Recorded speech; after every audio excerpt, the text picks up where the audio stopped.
Hello, in this video I will be solving problem 42 from section 15.3 of James Stewart's Calculus, Early Transcendentals.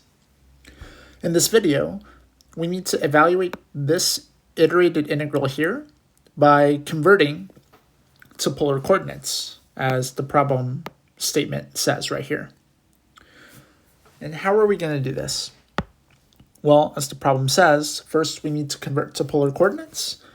So first I'm going to take my integral and I'm going to express it as a double integral first. So this is integral over my region R, where I'm going to describe R in just a bit. Right now I'm just writing this as a double integral. And again, this is where R is our region. And so now our task is going to be to figure out how to describe R. Well, they gave it to us in terms of polar coordinates here. The first step to doing this, as with describing any region, is to draw a sketch of the region. So let's go ahead and do this first. So we're given that the y limits, I'm going to write all this in blue, or x limits are from 0 to 2, and our y limits, just looking at the limits of integration over here, we see that y goes from 0 to 2x minus x squared. Now what this tells me is, okay, actually, before I get to what it tells me, let me get there first, actually. So if I sketch my region so far, what I know about it, well, already from the fact that x is between 0 and 2, we can draw lines. Like, let's say this is 0, and then this is 1, 2.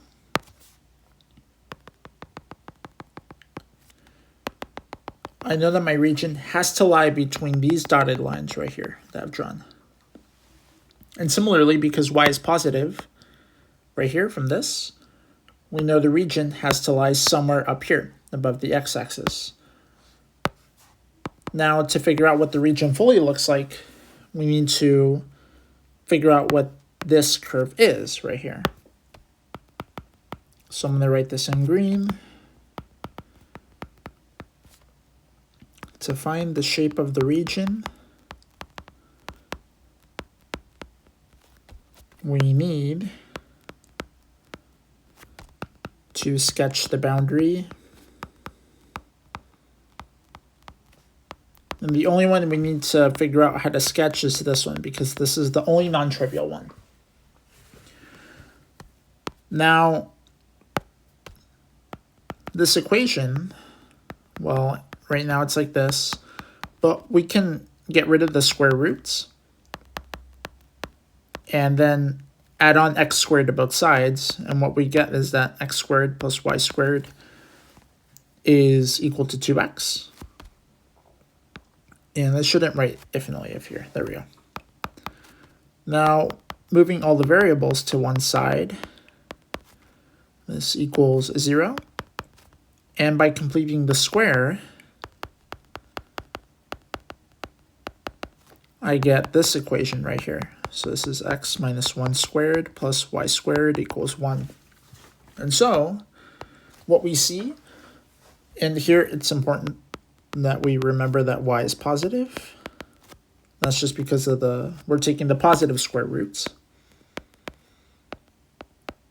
And so what this tells me is that this curve right here is the upper portion of the circle of radius 1 centered at 1, 0. So let me write out what this last equation is telling us.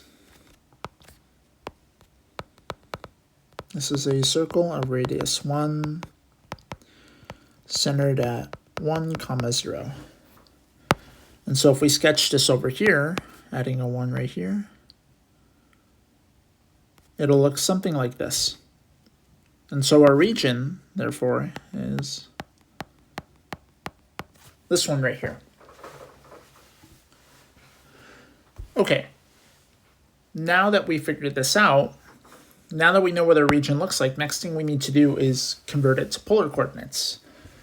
So, okay.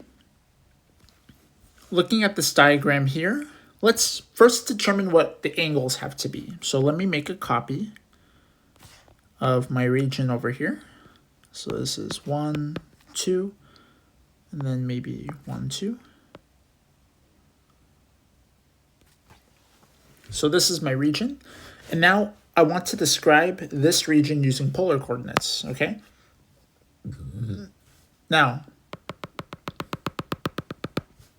we can see, because when we're setting up the angle coordinates, we always work counterclockwise. And let me write this as a notes in green. When finding the limits for theta, go counterclockwise. And so here what this means is I'm going to start at the region, the lowermost angle where my region starts. So here that angle, we can see that my region doesn't go below theta equals 0, which corresponds to the x-axis in polar coordinates. And if I move counterclockwise, we can see that my region goes all the way up to this vertical line here because it lies completely in this sector. So my upper limit is theta equals pi over 2. So that already tells me what my limits for theta will be. They're going to be these guys right here. Now the next step is to figure out what the whole region in blue looks like in polar coordinates. So this guy right here. And for this, we need to convert this equation right here, or as we'll see, it's easier to work with this one. We need to convert it to polar coordinates. And let me write this in green too. To find limits for r in polar coordinates,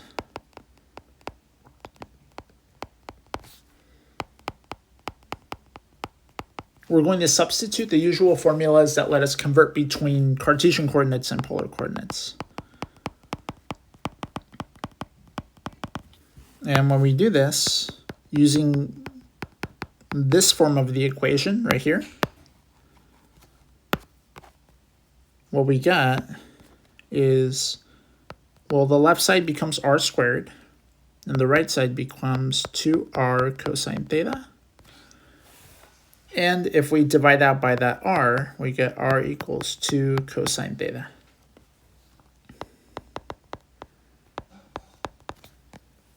So this curve right here in polar coordinates is given by r equals 2 cosine theta. And so here, the area of this region, therefore, is given by, wait, give me a sec,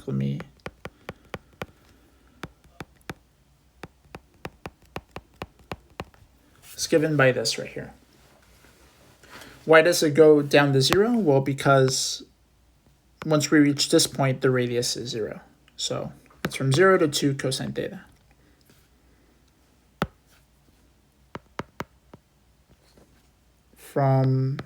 Okay, actually,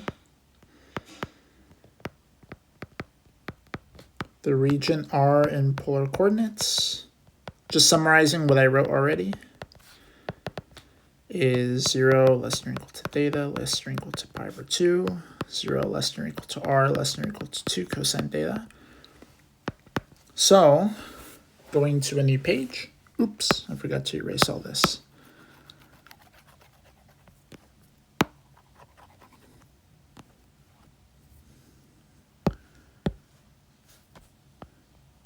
Going back over here, my double integral in polar coordinates, therefore, is going to be the integral from 0 to pi over 2, then the integral from 0 to 2 cosine theta. And here we have to remember, oh, actually, give me a sec. So here I'm letting f of xy be x squared, the function we started with originally, just to make a point about some things we need to remember. So When we convert to polar coordinates in the double integral, we're going to plug in x equals r cosine theta. Let me write this in here.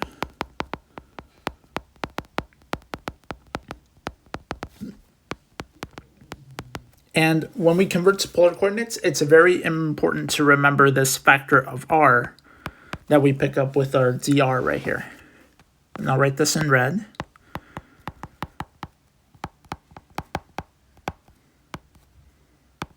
Yeah, this factor is very important. Make sure not to forget it on an exam or when you're working out any integral with polar coordinates. But okay.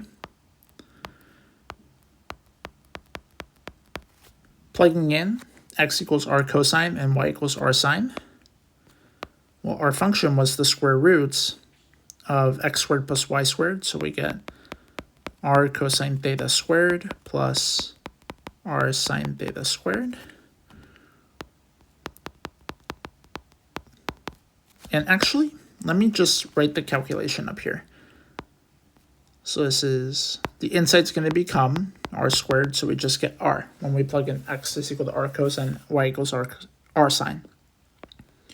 So our final expression is r times r dr d theta,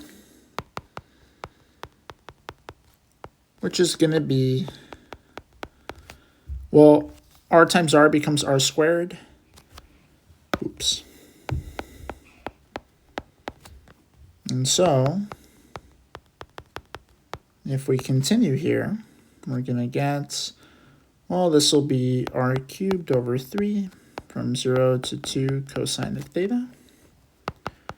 And this will be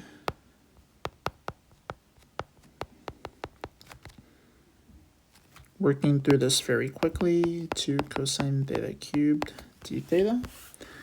Or in other words, we get 8 over 3, 0 pi over 2 cosine cubed theta d theta. Now to evaluate this inner integral, we need to remember our calculus 2 skills. Here we might remember that the trick whenever you have an odd exponent for cosine and an even exponent for sine. So if you have an integral of the form sine x cosine mx dx, if m is odd and n is even, then we keep a factor of cosine. So here I'm going to keep a factor, and I'm going to rewrite all the other factors in terms of sine, using cosine squared equals 1 minus sine squared.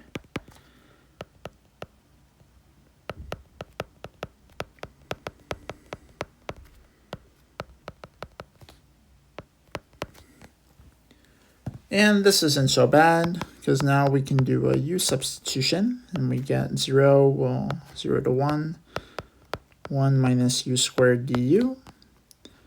And so this is 8 over 3 u minus u cubed over 3 from 0 to 1, which is 8 over 3, 1 minus 1/3, which is 8 over 3 times 2/3, which gives us a final answer of 16 over 9.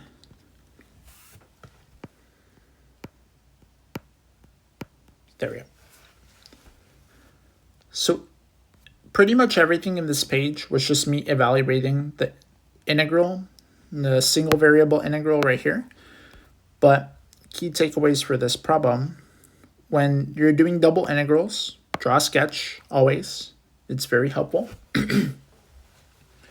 When you're finding your limits of theta, go counterclockwise. Find the lower limit for your region. So for us, it was theta equals 0, and work counterclockwise until you reach the first point where your region stops. So for us, it was theta equals pi over 2. And to convert any boundaries you get, use the equations x equals r cosine, y equals r sine. And then that'll give you your limits for r right here. And once you do so, when you convert to polar coordinates, just make sure not to forget the factor of r that we get from polar coordinates, and plug in x equals r cosine, y equals r sine for x and y in your function f. Okay, that's it for this video. If there are any questions, please feel free to leave a comment. Otherwise, I'll see you all next time.